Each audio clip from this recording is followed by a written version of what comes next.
mas ele falou que é 30, né? Que até começar, tá? Agora Agora vou acho que ler sim. aqui, porque Pode. todinha. Pare. Hoje, o Histórias que Ensinam recebe uma mulher que une pesquisa, cultura e comunicação com muita potência. E claro que eu tenho que ler, porque o currículo é extenso.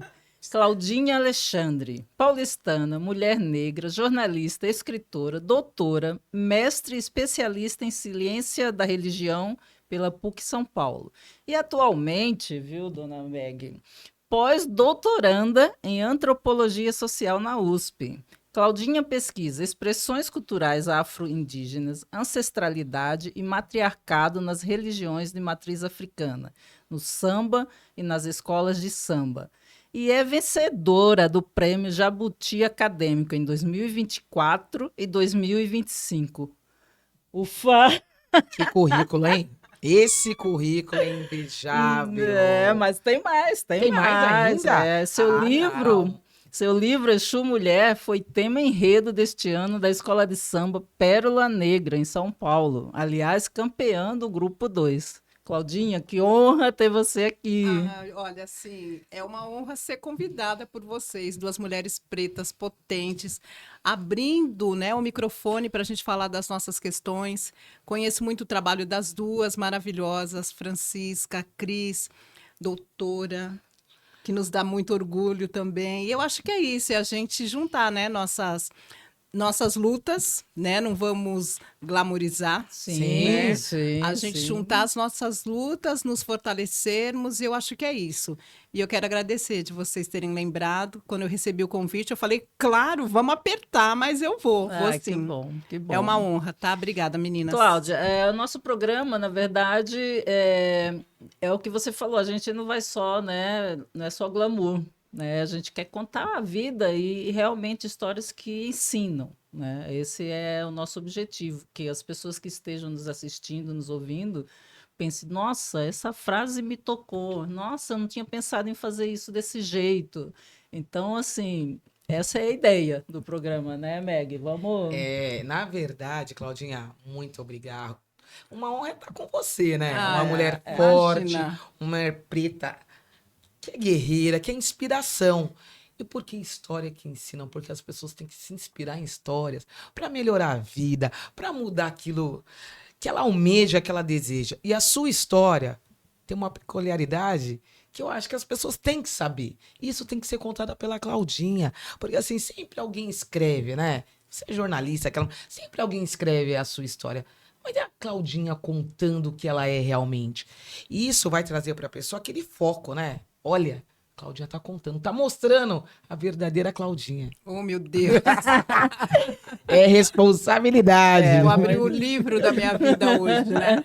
Na verdade, assim, qual foi a primeira experiência que te mostrou, né, que cultura e ancestralidade também são um campo de disputa e de cura, né? Ah, eu acho que quando eu me percebi negra numa família preta, retinta, e a forma em que a minha família via o mundo, né? Eu acho que a gente começa desde cedo e primeiro lugar, mesmo sem eu ter consciência, que me colocava a minha cultura, a minha existência em disputa com o meu espaço, foi na escola. Sempre, né? Foi sempre na escola. E eu acho que eu sou daquela geração que fui para a escola na década de 70 e que poucas crianças pretas tinham uma família como a minha que mandava para a escola e que conseguia segurar a criança na escola. Então, era um misto do que eu vivia na escola, né? Eu e o meu irmão, os únicos pretinhos da escola, eu a única pretinha na minha sala de aula, meu irmão é um ano mais velho que eu, então nós não estudávamos na mesma sala. E a forma em que eu via que as coisas rolavam em volta de mim sem afeto. Mas eu chegava em casa e eu tinha uma família que era uma família muito festeira, uma família sambeira, uma família da macumba, uma família preta que assim, balançava. Tudo é festa. Tudo é festa. Final de semana, festa. Era samba enredo. Então, eu acho que naquele momento a cultura e a ancestralidade não só me acolheram, como começaram a me formar.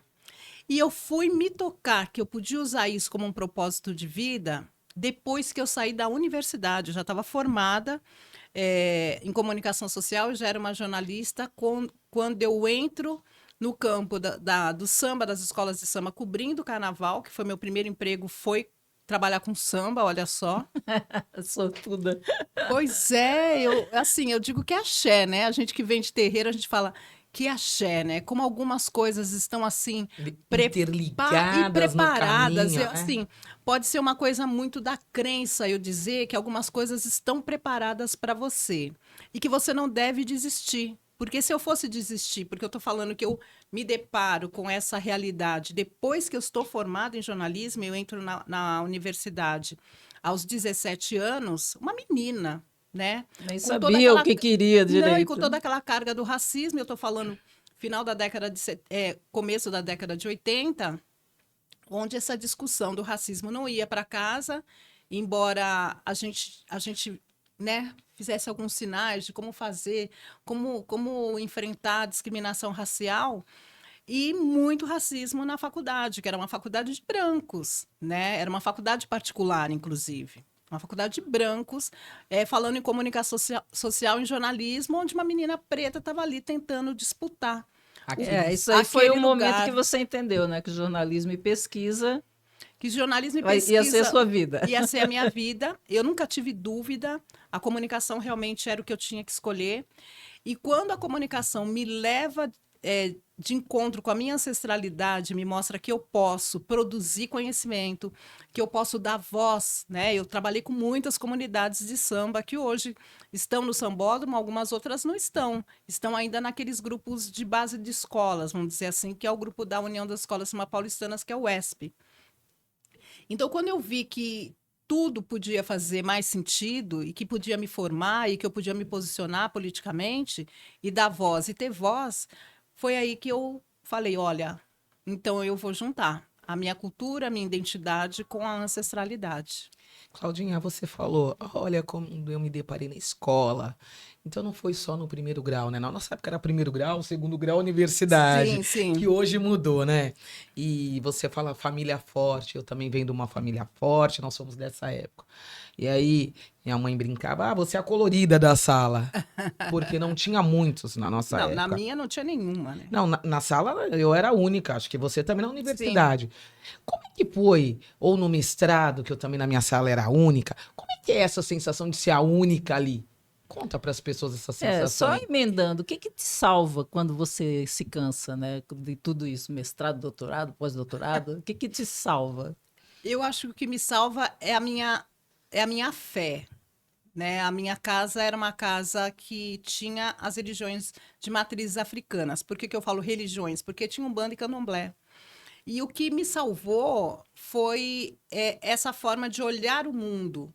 Não é nem a relação com o religioso, né? Com o tempo inteiro no Nada terreiro. consagrado, não. Não era isso. Era a visão de mundo que essas religiões que o terreiro dá para a pessoa, né? Para a noção de pessoa. Então eu sabia que tinha algo a mais, algo que me fortalecia, mesmo que eu não visse.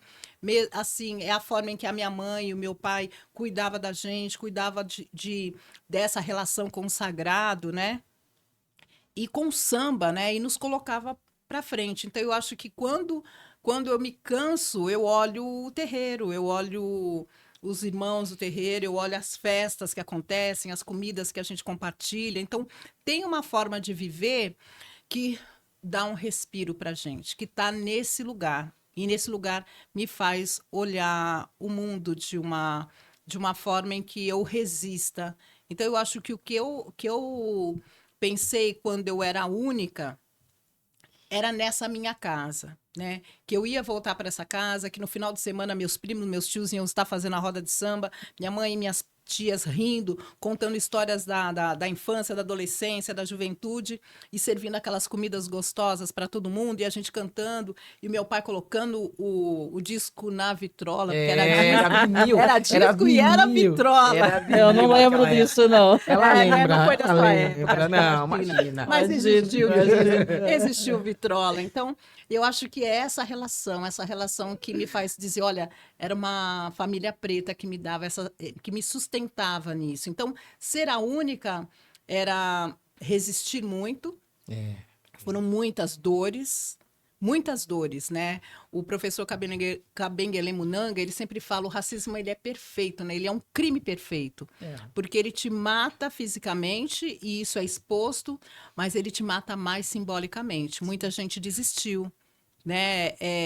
Por exemplo, eu falei que foi na década de 80, naquele período, eu não tinha uma referência de comunicação e jornalismo. A Glória Maria Estava começando. estava começando. Então ela não era uma referência no sentido de eu olhar e falar, eu quero ser também. Embora, por muito tempo, depois que eu me formei, você quer ser Glória Maria? Jornalista, né? Quer ser Glória Maria. Então ficou aquela... Rótulo, né? Eles rotulam de alguma forma, né? E as pessoas que cobravam isso não sabiam que não dava para eu sonhar em ser Glória Maria. Porque parecia que era só aquele lugar. Era só uma mulher. Então, como é que vai fazer uma menina negra sonhar estar naquele lugar se ela só vê uma pessoa? Uma só. Né? Então, assim, tinha essa questão e uma outra. A minha formação no pensamento crítico político de uma mulher preta, de feminismo negro. Eu não tive referências. Eu fui conhecer Lélia Gonzalez, Beatriz Nascimento, Soeri Carneiro, Helena Teodoro, essas mulheres que hoje eu vejo que me deram a base, cimentaram para eu passar. Eu fui conhecer bem agora, depois de formada. Então, o que hoje essas meninas negras estão conseguindo debater sobre empoderamento, surgiu nos anos 2000, a questão do empoderamento negro, dos cabelos, dos lábios, do bumbum, isso tudo a gente escondia, porque era um estigma seu, né? Então, foi luta. Olha que interessante você falar de cabelo, lábios, bumbum. Hoje todo mundo faz preenchimento labial. Todo mundo quer E aí, todo mundo faz, coloca aqueles lábios. Ai, que lindo. Antigamente, a gente era criticada. Não, era beiçuda, isso aí. Estereotipava você porque você tinha os lábios grossos, porque você tinha o peito grande, porque você tinha a bunda grande. Então, o que era antes algo que fazia você se sentir diferente negativamente, hoje as pessoas exaltam. Pagam para né? ter isso, né? Pagam para ter isso. Então, eu acho que essa minha geração, e eu estou falando de uma geração de outras mulheres que também foram para a universidade e eram as únicas. Eu, na minha sala, no meu curso, aliás, de jornalismo também, era só eu. Então, assim, era você invisível da sua identidade. Né? Porque era um período que ou você alisava o cabelo, ou você estava fora do vídeo, você não podia fazer. Outro dia eu achei o meu histórico da universidade e é interessante, eu tenho colocado isso nas minhas falas. Eu vi que eu sempre tive boas notas, eu era muito nova, eu tinha acabado de sair do ensino médio, então estava naquela... euforia, fresquinho, né? Além da euforia, na prática de estudar, não fazia nada, só estudava. E eu estudei à noite com pessoas que trabalhavam de dia. Então, eu era uma que se destacava na sala de aula pelas boas notas. Mas, olhando o meu histórico, as notas mais baixas que eu tive foi em rádio e TV. Que ironia, né? Uma ironia, porque aí eu fui puxar pela memória e falei, nossa, hoje eu sou uma mulher do rádio e de TV... E foram as minhas notas mais baixas. E aí eu lembrei que eu tive poucas oportunidades de usar o laboratório. Porque os professores brancos, eles faziam deixava a gente o charme os bastidores para as menininhas que eles achavam que era o padrão da TV. E era realmente, na década de 80, o padrão de TV era a menina branca do cabelo liso, né? Magrinha do cabelo liso, olhos claros. Olhos claros, E os professores ficavam assediando mesmo essas meninas, inclusive porque muitos professores naquela época também já trabalhavam em TV e ficavam pegando esses novos talentos para levar. E é lógico que eu tive poucas oportunidades porque a faculdade já dizia para mim que eu não devia estar ali, né? O que você está fazendo aqui, né? O que você quer? Né? Então, o que ela faz? Ela já me colocava de lado para ver se eu desistia de estar ali disputando. Eu passei por isso também, que eles me colocavam, eles diziam que eu escrevia muito bem. Não, então você vai ser a redatora. Sim, eu nunca ia na frente da câmera. Olha, mas que absurdo, né? Pagávamos por esse trabalho ofertado e mesmo assim éramos colocados de lado. Uma faculdade particular. Então, os laboratórios de rádio e TV... estavam fechados para as meninas brancas que pensassem. Elas não estavam nem sonhando em disputar com aquelas meninas. Porque o que a sociedade falava para mim? Que não tinha esse espaço para mim, que eu fosse pensar em ser redatora, em fazer textos, até que Cara, a atrás coisa dos virou... bastidores, né? Isso. Olha não, que absurdo, não vem aqui gente. não, não vem aqui não. Esse espaço aqui E não é isso, pra você. inclusive, forma a nossa personalidade, entre aspas, né? Porque Ela eu- desestimula, a né? gente vive, acaba vivendo sempre os bastidores. Putz, você é ótimo. Não, você fez fulano, você fez cicrano. Porque a gente fica É atrás em esse- vez de se fazer, É né? esse lugar, é esse É lugar. esse lugar. Teve um episódio, vocês sabem que na década de 90 houve um grande boom no Brasil em relação ao samba, que foi o Pagode 90, né? Uhum. E eu tive a sorte, eu não gosto muito de usar sorte, porque eu acho que eu confio Oportunidade. tanto, eu confio tanto, né, no que me move. Eu tive essa oportunidade de ser a primeira locutora mulher na Rádio Transcontinental FM, que alcançou os maiores índices de audiência naquele período. Foram 4 anos em primeiro lugar. Primeiro lugar, aonde você passasse, Transcontinental FM estava sendo ouvida. E teve um dado momento, eu estourando em audiência, saio do estúdio com um recado. A produtora do Raul Gil, na TV Record, quer falar com você. Vou dar um nome, porque já faz tanto tempo, né? Não vou dar o nome da pessoa, lógico. Aham. O programa. E aí eu retornei a ligação. Eu tava no ar, estava ao vivo, retornei a ligação. E aí ela me convidou para participar do júri no programa de sábado do Raul Gil, estourando também a audiência. Ela falou: olha, Claudinha, prazer, eu sou fulana, sou diretora do programa. E as pessoas, artistas, todo mundo que vem aqui fala o seu nome. E o público está querendo você. Você aceita? Fui eu pro programa no Raul Gil para fazer o júri. E muito feliz, né? Teve televisão. Cheguei lá, tinha já um lugar do meu carro, estacionei, veio a produtora me receber, me levou até um camarim onde estava o meu nome na porta. Quando eu entrei, coloquei minhas coisas, logo a produtora trouxe o maquiador. E aí o maquiador estava ali me maquiando. E eu ouvi a porta abrir 2 vezes e fechar. Na terceira vez, veio a produtora, simpática, me pediu até autógrafo. Na época era autógrafo, não tinha selfie, não tinha isso. Aí ela falou, olha ela aqui. Aí ela, é você? Com aquela cara de choque. Chocada. É que pelo rádio, A gente você não tem vê. voz de uma menina loira e gorda. Tipo assim, Pra ela disfarçar. para disfarçar o choque que ela ficou de encontrar de frente com uma mulher preta retinta que ela teria que colocar na mesa do júri de um programa que estava estourando de Em audiência. alta, né? Em alta. E foi ótimo, tal, mas assim, o choque que ela ficou, para você ver, o rádio também me colocava nesse lugar das pessoas Escondida. imaginarem que eu não era uma mulher preta. Porque no imaginário não podia ter uma mulher locutora preta fazendo tanto sucesso. Né? Cláudia, e numa situação dessa, como é que você responde sem se diminuir? Naquele momento foi difícil, porque quem passa o racismo, minha mãe sempre falava, né? Quem bate, esquece. Quem apanha, jamais. não esquece. Então, lógico, a gente conhece o racista pelo olhar, pelo jeito que ele fala, pelo tom que ele usa com você, diferente que usa com as outras pessoas. Só quem sofre na pele é que sabe. Que sabe, é isso mesmo. Então, naquele momento, eu fiquei chateada, mas o que estava acontecendo era muito maior, né? Eu estava num programa de TV de muita audiência, né? O meu rosto estava sendo visto, meu nome estava sendo falado. Então, é que eu sempre digo, o racismo faz a gente que está nesse lugar, como vocês estão, chorar à noite só. Na hora que você está deitada, porque você tem que levantar e você tem que enfrentar a vida. Então, você enfrenta, engole, minha mãe também falava, engole o choro.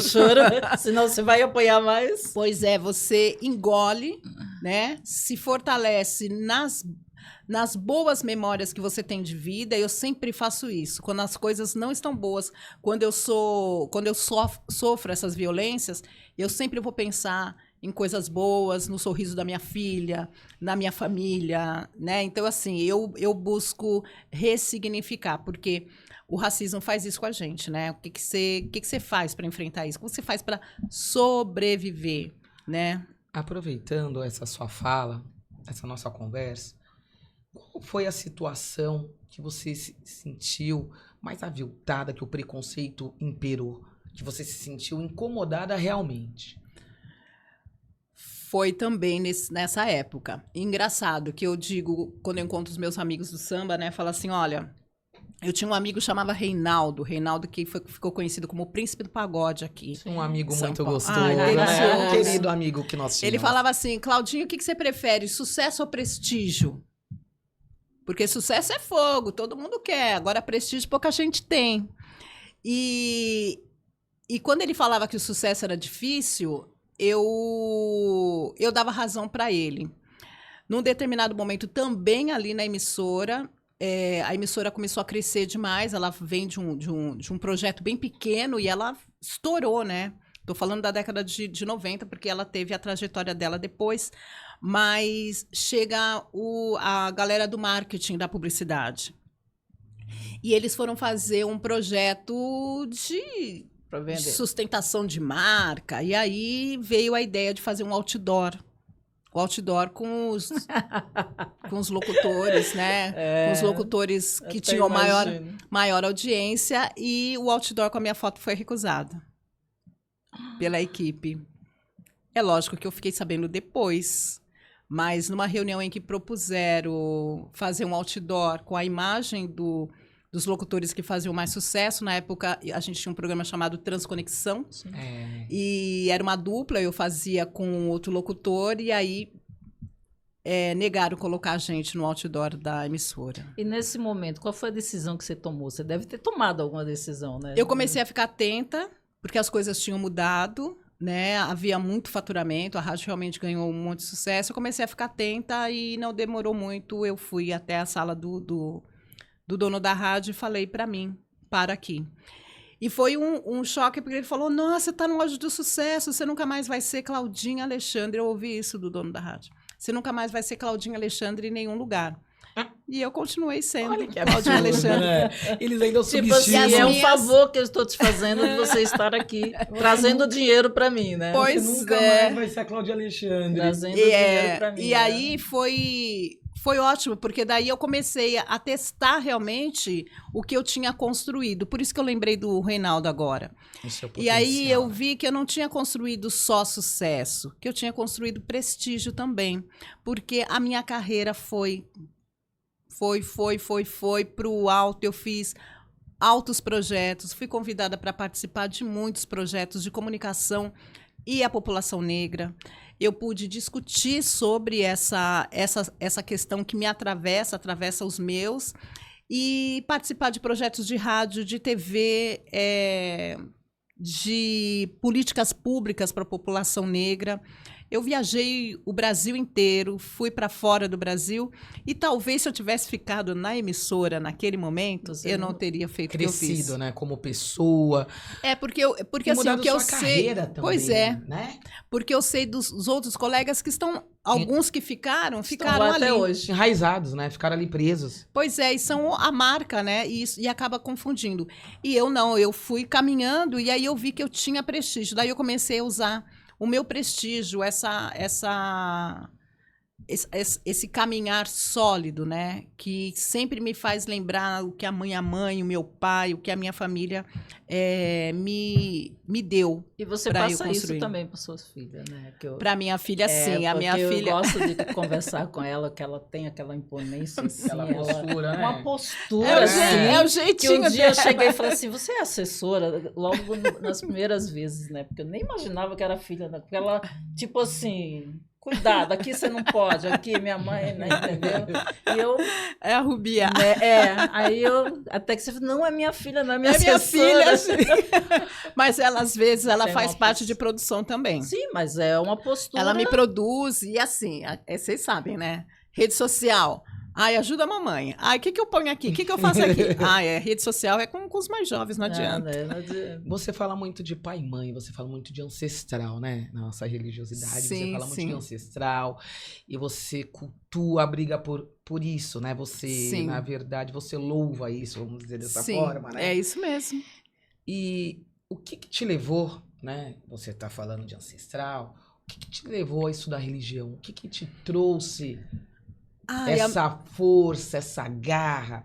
Você sabe que eu fiz essa dedicação não só à religião, a religião ela acaba as pessoas falam, nossa, religião, jornalista estudando religião, mas não só a religião como samba.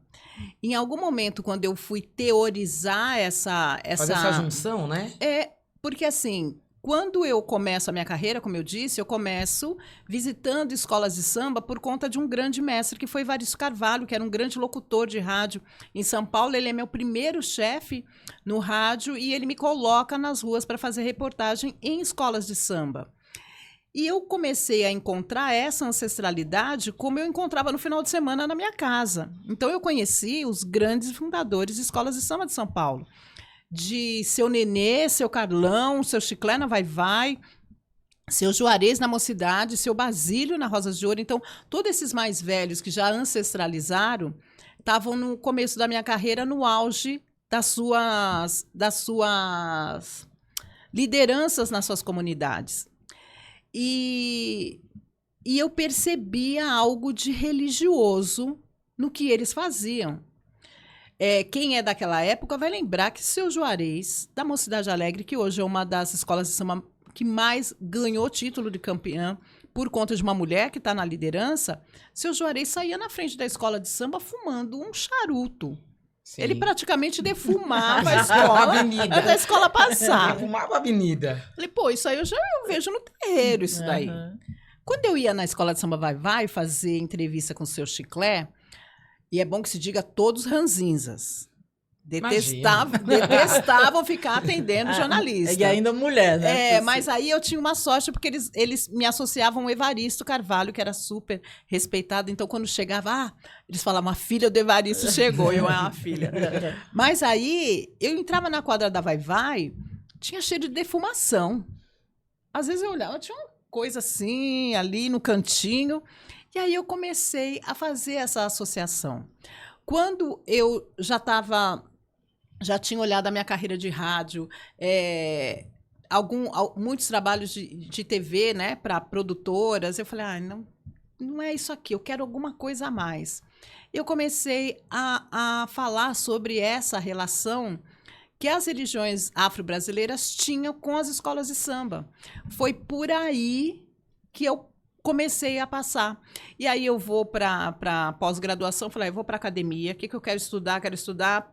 Alguém falou, na PUC abriu o curso de pós-graduação em ciência da religião. Você estava falando outro dia de religião, escola de samba, por que você não leva isso para academia? Eu falei, vou levar.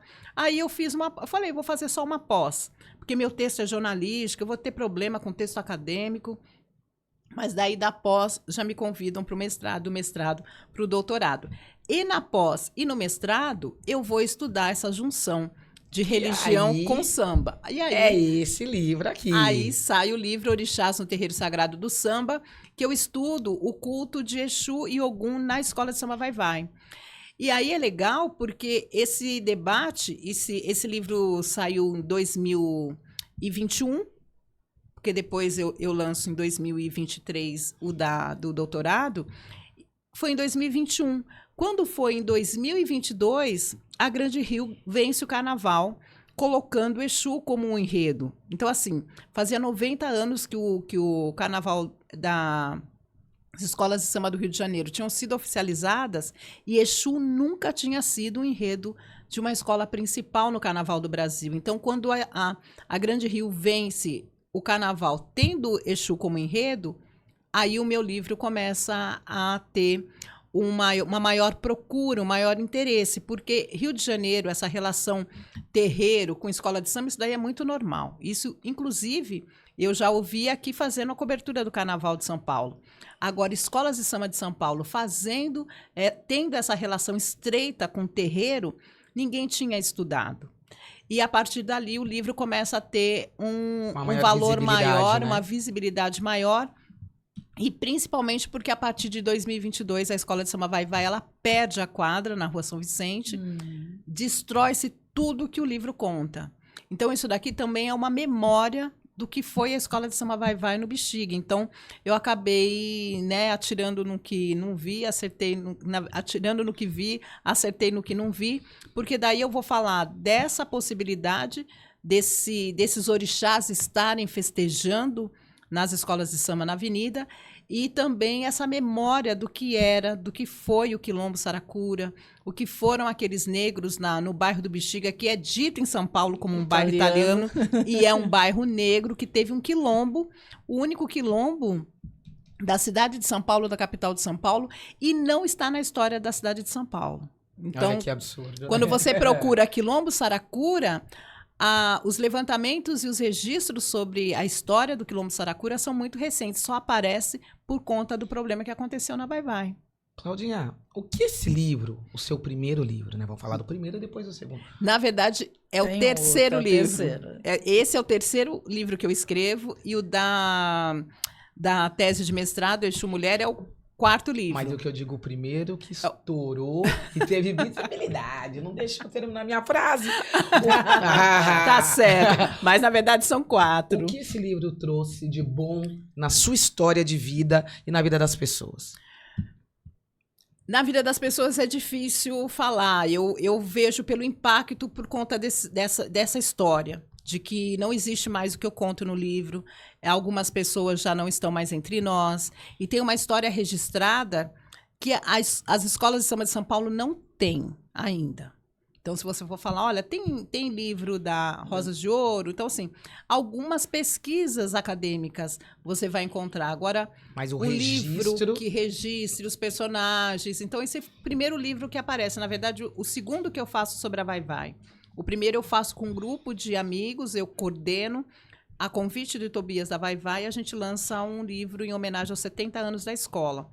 Isso lá em 2004, 2005. Em 2006, eu lanço um livro sobre o candomblé na Baixada Santista, que eu falo sobre um babalorixá. Que ganhou também um prêmio, né? Não, esse da Baixada Santista, ele foi enredo de uma escola de samba na Baixada. Ah, tá. E... Ela já está acostumada, então, a ser samba. É uma mulher premiada. Né? Mas Assim, assim... ela tá falando de enredo, eu queria deixar para depois. Mas eu vou falar desse enredo, desse livro que foi enredo. Esse livro transformou. Esse aqui é essa história de afeto. Ela faz eu juntar a minha história da minha casa, que era samba e religião, e eu vou mostrar isso numa escola de samba. Agora, esse livro fala de mulher preta. Mulher, conta pra gente aqui, ó. Exu Como Mulher, que é escrever esse livro? Exu Mulher é o resultado de uma tese de doutorado. Então, eu passei 4 anos e meio percorrendo a questão de Exu ter sido masculinizado. Quando eu digo masculinizado, é uma história muito antiga.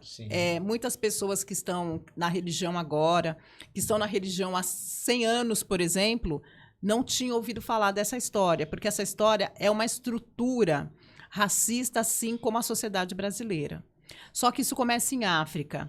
Eu volto às minhas pesquisas para saber por que Exu tinha sido transformado num diabo cristão, sendo que não é um diabo cristão. É isso. Então, a primeira questão que o livro vai buscar é tentar compreender como é que Exu foi demonizado, se ele é, na concepção do sistema negro-africano, ali daquela região da África Ocidental, Nigéria, Benin, Togo, da Iurubalândia, né, dos povos iorubás, se ele é, nesse sistema de crença, nesse sistema religioso desses povos, o principal elemento, o elemento do movimento, da comunicação, da procriação.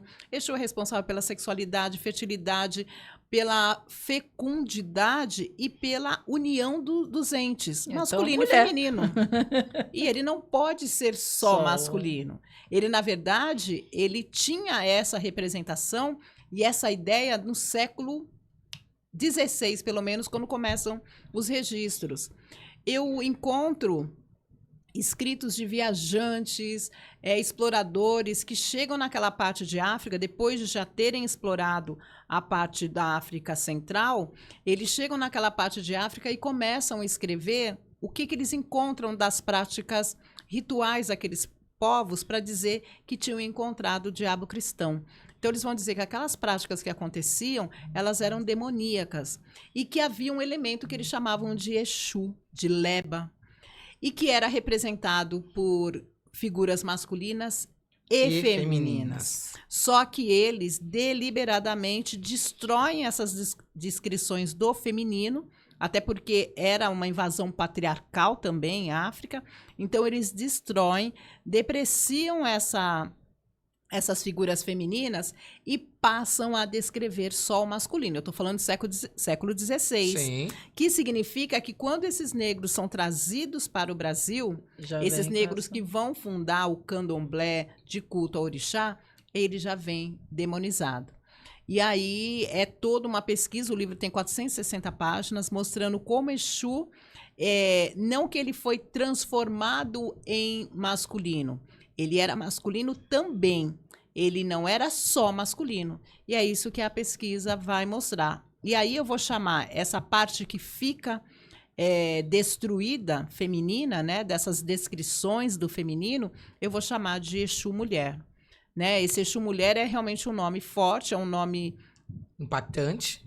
É um nome decidido junto com a editora, e eu falo do matriarcado Nagô. Quando eu falo do matriarcado Nagô, eu estou reivindicando uma história digna das mulheres que fundam os candomblés e das mulheres de terreiro, principalmente das mulheres negras dos terreiros de candomblé. Então, esse livro fala da questão da religião, mas fala também da questão de gênero, fala da questão das mulheres de terreiro, como elas fundam os terreiros e, primeiramente, elas são mulheres africanas. Mulheres africanas também desapareceram da literatura no Brasil.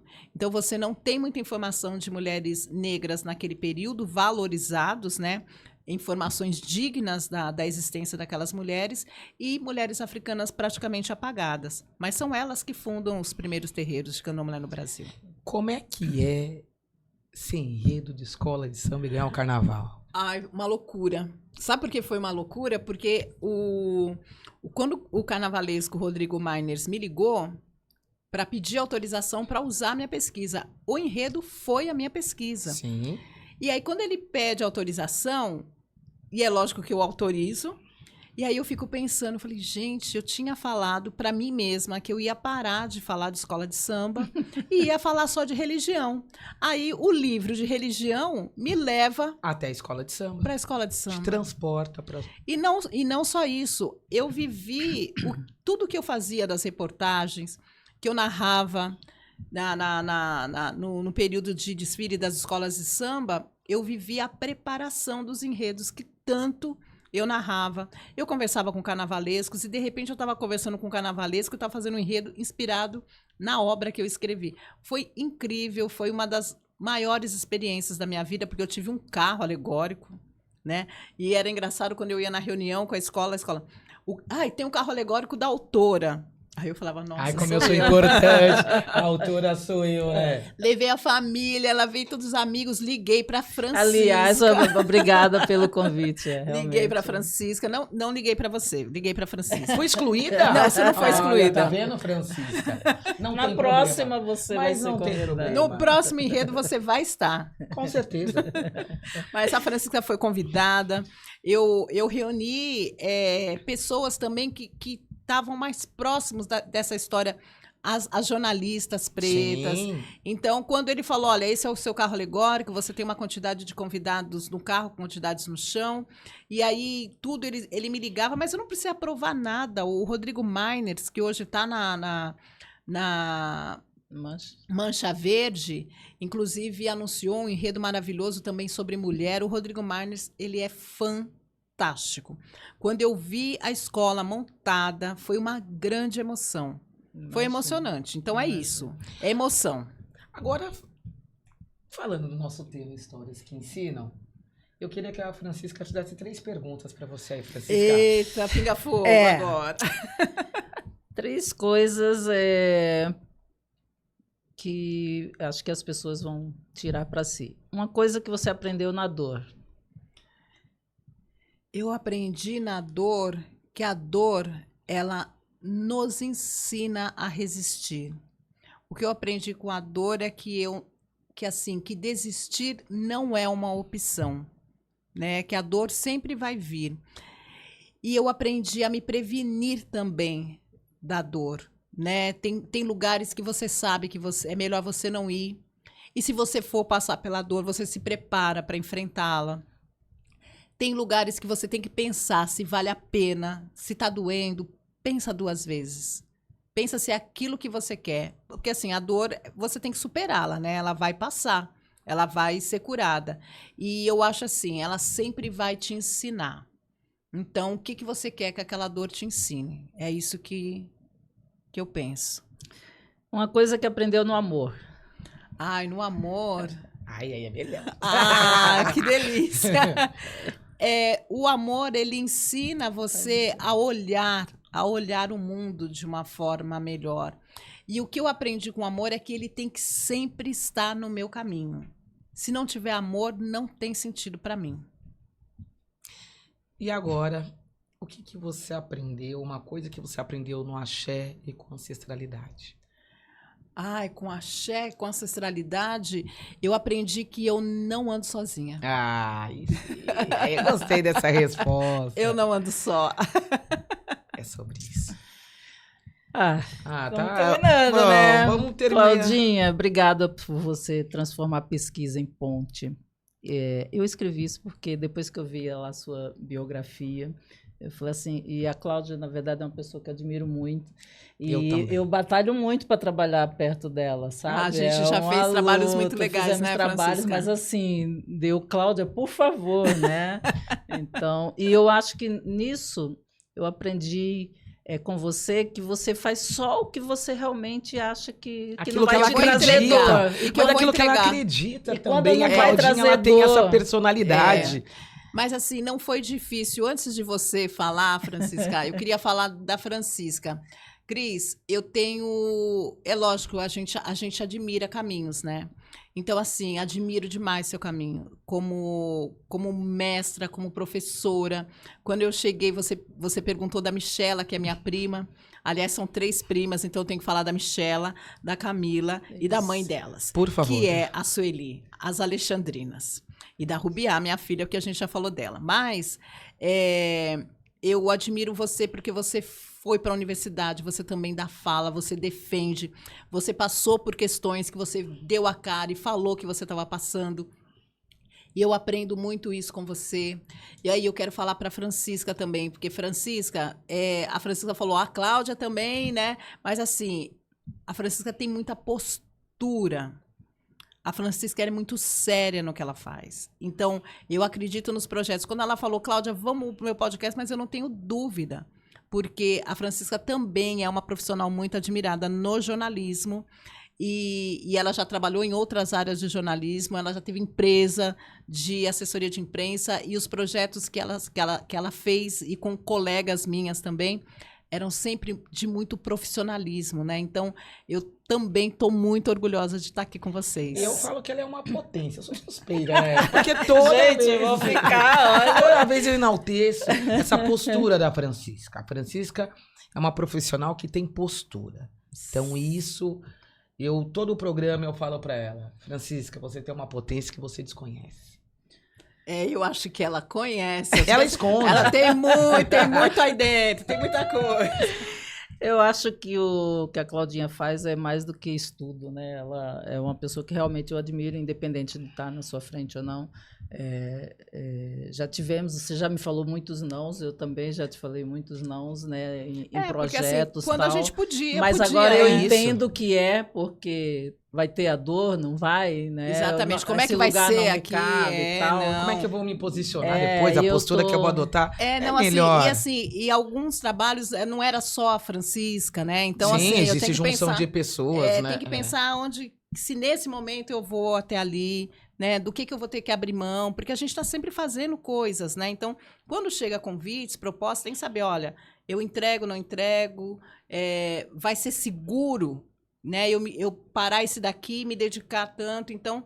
E a Francisca entende, porque ela Sim, mostra sim, esse sim. caminho, que ela também usa essas avaliações. Essa fala do seu livro, né? Exu, mulher, Exu é transformação, transmutação. E é isso. Não posso nesse momento, posso no outro, vou me transformar, vou O me que reinventar. vai acontecer lá na É, frente, né? isso. E, mas eu é- esqueci de falar, esse livro foi prêmio... Não, você falou, né? Falei, Que ele foi prêmio Jabuti. E eu estava lá na É verdade, premiação. verdade. Você Eu estava lá. Ai, foi emocionante. Fui assistir. Porque você não espera que vai ser chamada.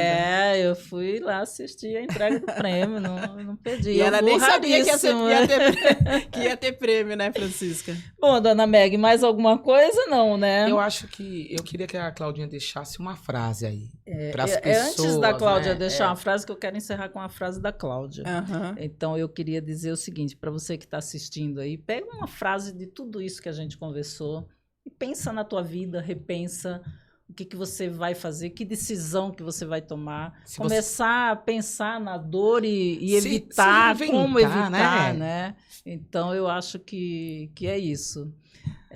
Agradecer a Claudinha, agradecer a minha parceira Meg aqui.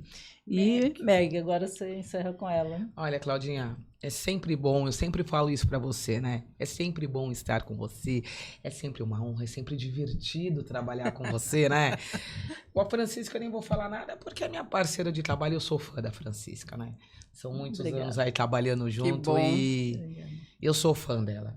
Mas eu queria que você deixasse uma frase para as pessoas, uma frase de estímulo, uma frase que elas podem se transformar, se reinventar diariamente, Claudinha. O que você diria? Eu diria assim, se você sonha e acredita, não desista, insista. Então é isso, né? Olha, Encerramos o criei nosso- agora. Grava que é Encerramos, exclusivo. Então vamos nós encerramos. encerrar isso. Com essa Obrigada a frase. vocês Obrigada. todos, obrigada pela participação, continue participando, mande perguntas que a gente também vai procurar responder. Enfim, fica por aqui o Histórias que Ensinam.